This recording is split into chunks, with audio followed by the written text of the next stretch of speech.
జై శ్రీరామ్. శ్రీమాత్రే నమః. శ్రీ గురుభ్యో నమః. 2025 సంవత్సరం ఆగస్టు 3వ తారీఖు నుంచి 2025 సంవత్సరం ఆగస్టు 9వ తారీఖు వరకు ఈ వారం యొక్క వార ఫలాలు ద్వాదశ రాశుల వాళ్ళకి, ద్వాదశ లగ్నాల వాళ్ళకి. గోచర గ్రహస్థితులు మొదటగా ఏ రాశుల్లో గోచర గ్రహస్థితులు ఉన్నాయో మనం చూద్దాం. మిథున రాశిలో దేవగురువైన బృహస్పతి వారు, అలాగే దైత్య గురువైన శుక్రాచార్యుల వారు సంచారము. కర్కాటక రాశిలో సూర్యనారాయణమూర్తి వక్రించిన బుధ భగవానుడితోటి కూడిన సంచారము. సింహరాశిలో కేతుదేవుని సంచారము. కన్యా రాశిలో కుజ భగవానుడి సంచారం, మంగళ సంచారము. కుంభరాశిలో రాహు భగవానుడి సంచారము. మీనరాశిలో వక్రించిన శనీశ్వరుడి సంచారము. ఈ వారము ఇవి గ్రహస్థితులు.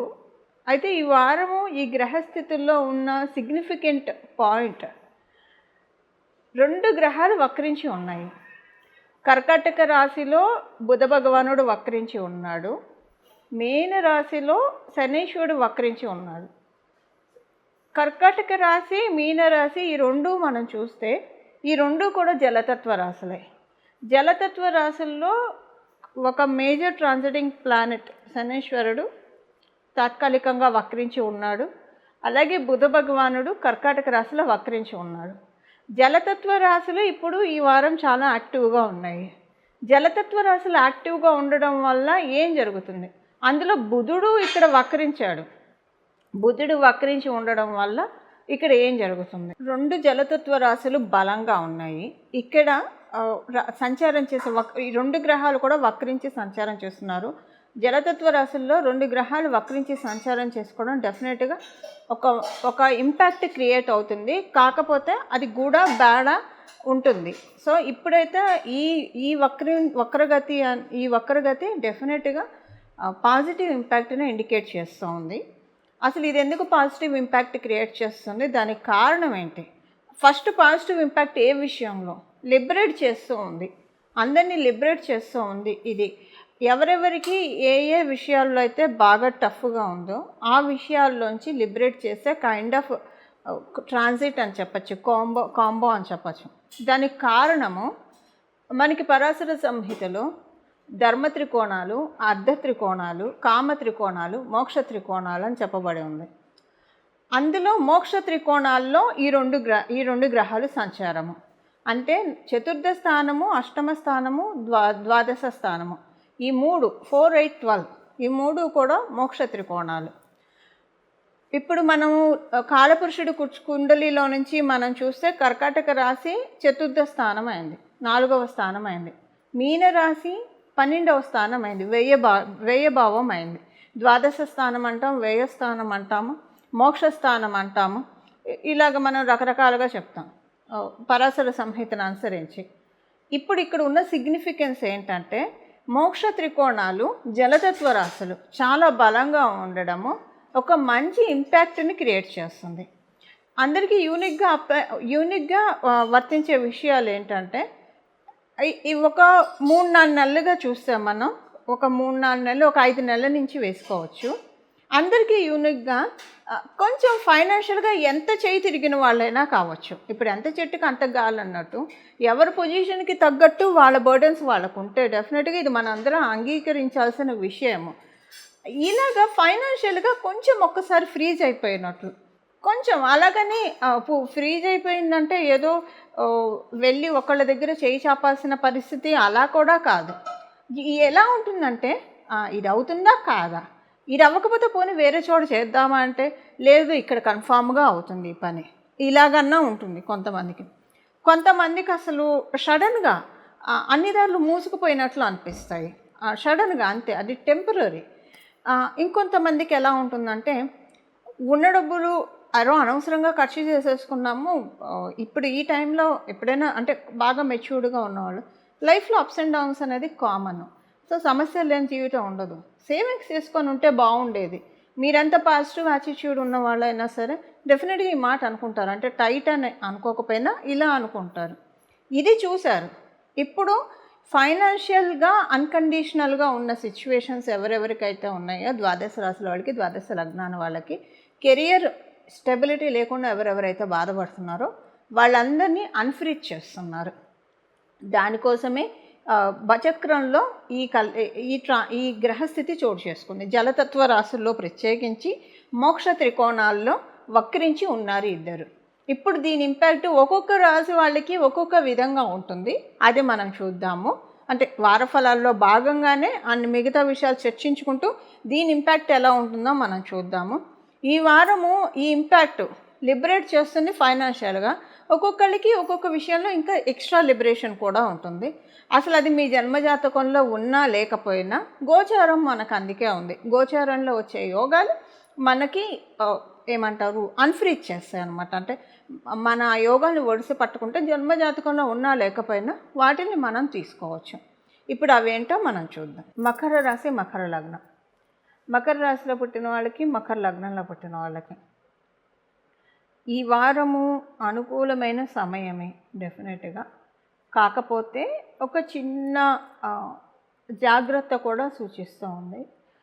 అదేంటంటే మీకు ఈ వారము మీ రాశి, ఇప్పుడు నేను స్టార్టింగ్లో చెప్పాను జలతత్వ రాశులు బలంగా ఉన్నాయి. 2 గ్రహాలు వక్రించి ఉన్నాయి. ఒక గ్రహం శనీశ్వరుడు, ఇంకొక గ్రహం బుధ భగవానుడు.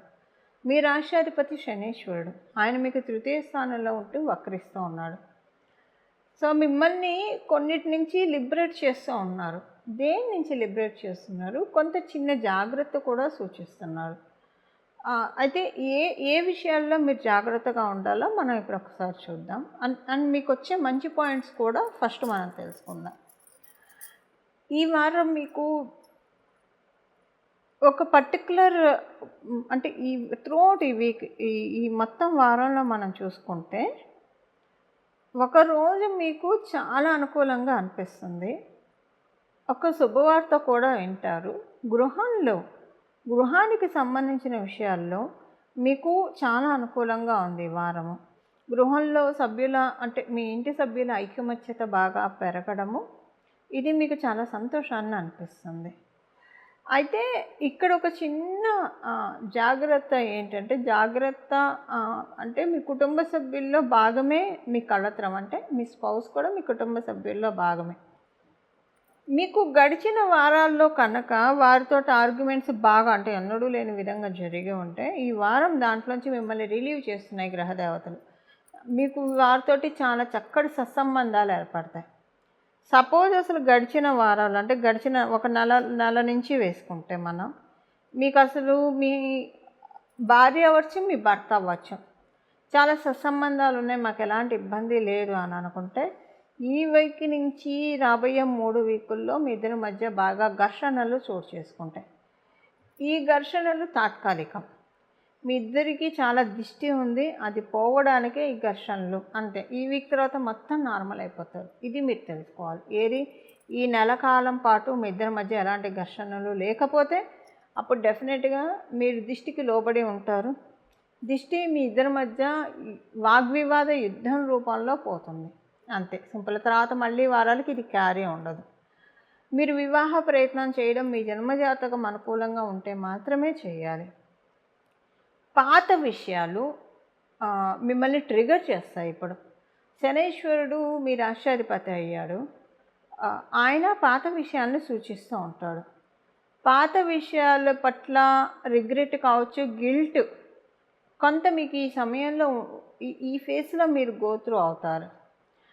ఈ పాత విషయాలన్నీ కూడా మిమ్మల్ని బాగా కలవర పెడతాయి, బాధ పెడతాయి. వీటి వల్ల మీకు మీరే హ్యూమిలేట్ అయిపోయినట్టు అనిపిస్తుంది మీకు.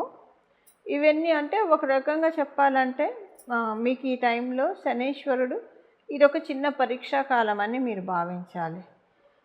జరిగిన విషయాలంటే లైఫ్ మనకి ప్రతి ఒక్కళ్ళకి కూడా జీవితం ఏదో ఒక పాఠం ప్రతిరోజు నేర్పిస్తూనే ఉంటుంది. ఇప్పుడు మీకు జరిగిపోయిన విషయాల్లో పాఠాలు నేర్పిస్తున్నాడు శనీశ్వరుడు. అది కొంత ఉంటుంది. దీనివల్ల ఏంటంటే మీకు అసంతృప్తి ఉంటుంది, చికాకు కూడా ఉంటుంది. ఇది ఉంటుంది ఉద్యోగస్తులకి, వ్యాపారస్తులకి. మొదట మనం ఉద్యోగస్తులని తీసుకుంటే ఉద్యోగస్తులందరికీ చాలా మంచి శుభ సమయం. మీరు ఉద్యోగస్తులు అయి ఉండి ఏదన్నా మీకు మొండు బాకీ రావాలంటే వచ్చే సమయము, మీరు ఏదైనా రుణ ప్రయత్నాలు చేస్తూ ఉంటే అవి మీకు నెరవేరే సమయము. బాగుంది ఉద్యోగస్తులందరికీ ఈ వీక్. వ్యాపారస్తులకి వ్యాపారం చక్కగా సాగుతుంది. వ్యాపారంలో ఆర్గ్యుమెంట్స్ రాకుండా చూసుకోండి. అంటే అనుకోకుండా ఆర్గ్యుమెంట్స్ వచ్చే అవకాశం ఉంది. ఆ విషయంలో కొంత జాగ్రత్తగా ఉండండి. ఎందుకంటే మీకు సప్తమ స్థానంలోనే బుధ భగవానుడు వక్రించి ఉన్నాడు కాబట్టి వ్యాపారస్తులకి మీ కన్సైన్మెంట్స్ విషయాల్లో మీరు డే టు డే ట్రాన్సాక్షన్స్ విషయంలో కావచ్చు, ఏవైనా ఆర్గ్యుమెంట్స్ రావచ్చు, లేదా ఆన్లైన్ పేమెంట్ మోసాలైనా జరగవచ్చు. ఈ రెండిట్లో ఏదైనా ఒకటి జరుగుతుంది. కొంత జాగ్రత్తగా ఉండాలి. ఈ రెండిట్లో పేమెంట్స్ అన్నీ ఆచితూచి చేయడం, అలాగే ఆర్గ్యుమెంట్స్కి దూరంగా ఉండడము, ఇది చేస్తే సరిపోతుంది. వ్యాపారస్తులకు అందరికీ కూడా చాలా మంచి శుభ సమయము. విద్యార్థినులకి మంచి శుభ సమయము. సీనియర్ సిటిజన్స్కి కూడా బాగా ఉంది. ఇవి వారం యొక్క గోచార గ్రహస్థితుల ఫలితాలు మకర రాశి మకర లగ్నాలు పుట్టిన వాళ్ళకి. ఈ గోచార గ్రహస్థితులు మనకి ఎంత బ్యూటిఫుల్గా ప్రతి ఒక్కళ్ళ జీవితాల్లో ఒక్కొక్కసారి చాలా పాజిటివ్ ఇంపాక్ట్స్ చూపిస్తాయి, ఒక్కోసారి నెగిటివ్ ఇంపాక్ట్స్ చూపిస్తాయి. ఎందుకంటే కష్టం వెనక సుఖం, సుఖం వెనక దుఃఖం, ఇవన్నీ సర్వసాధారణం. చీకటి వెనక వెలుగు, ఇవన్నీ ఉంటాయి. ఇప్పుడు మనకి గోచారం ఎందుకుంటుందంటే జన్మగ్రహ స్థితులు బాగోకపోయినా గోచారంలో బాగా ఉంటే అంతవరకు ఆ పర్టికులర్ పీరియడ్ వరకు మనకి ఇబ్బంది లేకుండా ఉంటుంది. ఇది మీకు అర్థమయ్యేది చెప్పాలంటే మనకున్న సామెత, పాత సామెత అనుకోండి, కొంచెం మొరటు సామెత, ఏడ్చేదాని మొగుడు వస్తే నా మొగుడు వస్తారు, ఇలా చెప్తూ ఉంటారు కదా. అంటే ఒకళ్ళకి పని అయిపోతే మనకి పని అయిపోతుంది. ఈ కైండ్ ఆఫ్ వర్షన్ నేను చెప్పేది అదొకటి. సెకండ్ థింగ్ ఏంటంటే ఒక కంపెనీలో ఒక 100 మంది ఎంప్లాయీస్ లేదా 1000 మంది ఎంప్లాయీస్ ఎంతోమంది ఉంటారనుకోండి. శాలరీ హైక్ చేస్తున్నప్పుడు అందరికీ హైక్ చేస్తారు యూనిక్గా. వీళ్ళకి చేస్తాం వీళ్ళకి చెయ్యమని ఉండదు. పర్టికులర్గా వాళ్ళ జన్మజాతకంలో ఆ టైంలో ఉన్నా లేకపోయినా అందరితో పాటు గంపగుత్తిగా అయిపోతూ ఉంటుంది. అయితే ఒకవేళ వాళ్ళ దాంట్లో లేకపోతే ఆ వచ్చేది వాళ్ళకి నిలబడదు. జాగ్రత్తగా ఒడిసి పట్టుకోవాలి. అందుకే జాతకం చూపించుకోవాలి జ్యోతిష పండితుల దగ్గర. అంటే చూపించుకుంటే ఏమవుతుందంటే ఒక్కొక్కసారి ప్రమోషన్ హైక్ వచ్చిన తర్వాత అది తీసుకునే యోగ్యత ఆ టైంలో జన్మజాతకంలో లేకపోతే నిలబెట్టుకోవడానికి చిన్న చిన్న రెమెడీస్ చేస్తే అవి నిలుస్తాయి. లేదంటే అది వచ్చిన 3 నెలలకి ఏదో ఒక పాలిటిక్స్ జరిగి వేరే కంపెనీకి మారాల్సి రావచ్చు. ఇలా రకరకాలుగా ఉంటాయి. ఎందుకంటే ఆ టైంలో అందుకునే యోగ్యత ఉండదు కాబట్టి. సో రావడం అయితే అందరికీ గంపగుత్తిగా వచ్చేస్తుంది. అలానే ఇప్పుడు గోచారంలో కూడా మనకి గ్రహదేవతలు అందరికీ గంపగుత్తిగా మనకి యోగాల్ని ఇస్తుంది, అవయోగాలను కూడా ఇస్తుంది, రెండింటినీ ఇస్తాయి. యోగాలు అయితే మనకి యాక్టివేట్ చేసుకోవడానికి ఒకవేళ మన జన్మజాతకంలో ఇప్పుడు అనుకూలంగా లేదనుకోండి, వీటిని యాక్టివేట్ చేసుకోవడం వల్ల వాటి వల్ల ఇంపాక్ట్ మనకంటే తర్వాత అది మనకి చేజారకుండా మన చేతుల్లోనే ఆ యోగాన్ని మనం పట్టుకోవచ్చు కొంత పర్టికులర్ పీరియడ్ ఆఫ్ టైం వరకు. అలాగే ఒకవేళ అవయోగాలు అయితే దాన్ని స్కిప్ చేయడానికి పరిహారాలు చేసుకోవాలి. పరిహారాలు అందుకే మనం చేసుకోవాలి. ఇప్పుడు ద్వాదశ రాశుల వాళ్ళు, ద్వాదశ లగ్నాల వాళ్ళు ఏ పరిహారం చేసుకోవాలో మనం చూద్దాం. ఇప్పుడు గోచారంలో ఉన్న గ్రహదేవతలు మనకి జలతత్వ రాశుల్లో ఉంటే లిబరేట్ చేస్తూ ఉన్నాయి మనకున్న సమస్యల నుంచి. దీన్ని మనం ఒడిసి పట్టుకోవాలంటే 2 రెమెడీస్ చేయాలి. ఈ 2 రెమెడీస్, ఒకటి ప్రాక్టికల్ రెమెడీ, ఒకటి ఆధ్యాత్మిక పరంగా ఉన్న రెమెడీ. మొదట మనం ఆచరణలో చేయాల్సిన అంశం మనం చూద్దాం. ప్రాక్టికల్ రెమెడీ మనం చూద్దాం. అసలు ఎప్పుడు కూడా ఇది మనం పాటించాలి. ప్రత్యేకించి ఈ వీక్ వాటర్ కన్జంప్షన్ చాలా జాగ్రత్తగా వాడాలి. ఒక గాజు బొమ్మ మనం ఎంత ఉంటే ఒక కాస్ట్లీ గాజు బొమ్మ మన ఇంట్లో ఉంటే దాన్ని తుడిచేప్పుడో లేదా అటు నుంచి ఇటు ప్లేస్ మార్చేప్పుడో ఎంత కేర్ఫుల్గా మనం హ్యాండిల్ చేసి ఇంకో చోట పెడతామో గోచారంలో వచ్చే యోగాలు అలాంటివి. అస్సలు మీరు ఏమరపాటుగా ఉండకండి. ఎందుకు చెప్తున్నానంటే నీళ్లు ఎక్కువగా వృధా చేసే అలవాటు మనకు తెలియకుండానే ఉంటుంది. బ్రష్ చేసుకునేప్పుడు ఆ షింకు తిప్పేస్తాము, నీళ్లు బోళ్ళన్నీ పోతూనే ఉంటాయి, మనం కడుక్కునే లోపల పోతూ ఉంటాయి. సో నీళ్ళు ఎక్కువగా కన్జ్యూమ్ చేయకుండా, వృధా చేయకుండా ఉండాలి. కన్జ్యూమ్ చేయొచ్చు, అవసరమైనంత వరకే మనం నీటిని వాడాలి. నీటిని వృధా చేస్తే ఇప్పుడు లేనిపోని కష్టాల్లో ఊబిలోకి పడే అవకాశం కూడా ఉంటుంది. ఇది ప్రాక్టికల్ రెమెడీ. ఇది మంచిది కూడా కదా. మనం వాటర్ని ఎక్కువగా మనకున్న న్యాచురల్ రిసోర్సెస్ని మనం కాపాడుకోవాలి. ప్రకృతి వనరుల్ని మనం కాపాడుకోవాలి. కాపాడుకోకపోయినా పర్లేదు కానీ పాడు చేసే హక్కు అయితే మనకి లేదు. ఇక్కడికి మనం వచ్చింది రెంట్ కోసం వచ్చాము భూమి మీద. భగవంతుడు ఇచ్చిన వాటంటే మనందరం ఒక గెస్ట్లం కదా. సో వీటన్నిటినీ మనం ఒక బాధ్యతాయుతంగానే మనం వాడుకోవాలి. వాటరు చాలా, మీరు జలాన్ని చాలా బాధ్యతాయుతంగా వాడుకోవాలి. ఈ వారము అసలు ఎప్పుడు కూడా ఇది ఈ వారం నుంచి మొదలుపెట్టి ఇంక ఇదే ఒకవేళ మరీ ఎక్కువగా వాడకపోయినా మనకు తెలియకుండా మనం జాగ్రత్తగా వాడుకునే వాళ్ళమని మనకు తెలియకుండానే కొంచెం వృధా చేస్తూ ఉంటాం.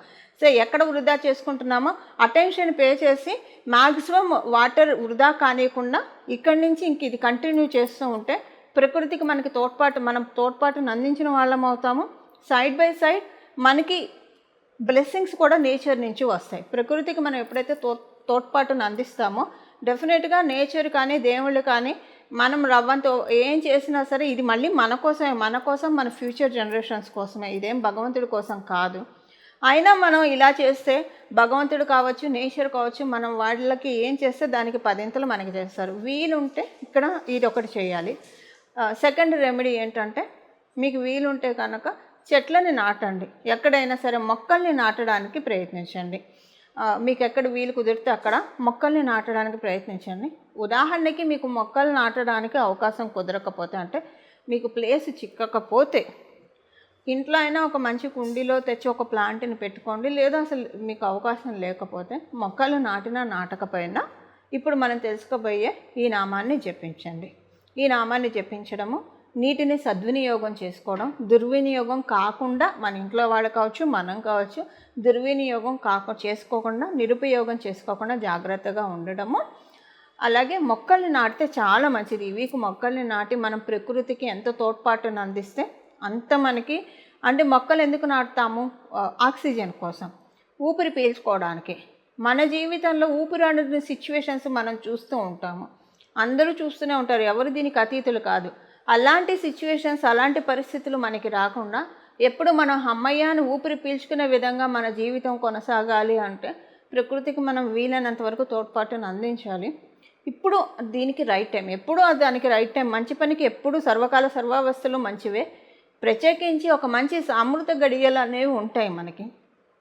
ఇప్పుడు మొక్కలు నాటడానికి అమృత గడియలు అంటే నమ్మండి. చక్కగా నాటండి మొక్కలు. మంచి పని చేద్దాము, శ్రీకారం చూడదాము. మొక్కలు నాటిలా మీరు ఈ నామాన్ని జపించుకుంటే ఇంకా మంచిది. నాటిన వాళ్ళు ఖచ్చితంగా ఈ నామాన్ని జపించుకోవాలి. ఆ నామం ఏంటో మనం ఇప్పుడు చూద్దాం. గంగాధరాయ నమః, గంగాధరాయ నమః, గంగాధరాయ నమః. ఈ నామాన్ని మొత్తం జపిస్తూ ఉండండి. మీరు రాత్రి పడుకునేప్పుడు మర్చిపోకుండా దీంతో పాటు గంగానది గంగానది గంగానది అని చెప్పుకుంటూ పడుకోండి 3 సార్లు, ముమ్మార్లు.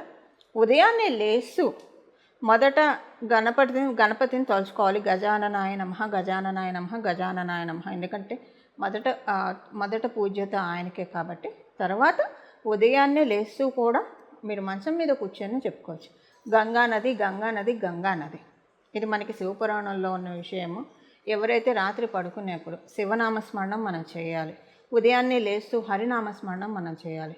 దాంతోపాటు గంగానదిని రాత్రి పడుకునేప్పుడు, ఉదయం లేచేప్పుడు ఎవరైతే స్మరిస్తారో వాళ్ళకున్న అన్ని పాతకాలు నశిస్తాయి. అంటే మన సిన్స్ అన్నీ కూడా కరిగిపోయి మనము మంచి డెవలప్మెంట్ మోడ్లోకి వెళ్తాము. అలాగే మన చేత ధర్మకార్యాలు, పుణ్యకార్యాలు, దేవకార్యాలు భగవంతుడు మనని నియమించి మన చేత చేయిస్తాడు అనడంలో ఏమాత్రం సందేహం లేదు. ఈ నామాన్ని రాత్రి పడుకునేప్పుడు గంగానది గంగానది గంగానది, ఉదయాన్నే లేస్తూ కూడా ఈ నామాన్ని జపించడం. అలాగే ప్రతిరోజు కూడా గంగాధరాయ నమః, గంగాధరాయ నమః, గంగాధరాయ నమః అనే నామాన్ని జపించి మనమందరం కూడా గంగాధరుడు శశిశేఖరుడైన పరమశివుడి యొక్క కృప వల్ల జలతత్వ రాశులు బలంగా ఉన్నాయి కాబట్టి ఎప్పుడు నిత్యం ఆయన నెత్తిన ఉన్నంత జలం ఎక్కడ ఉండదు.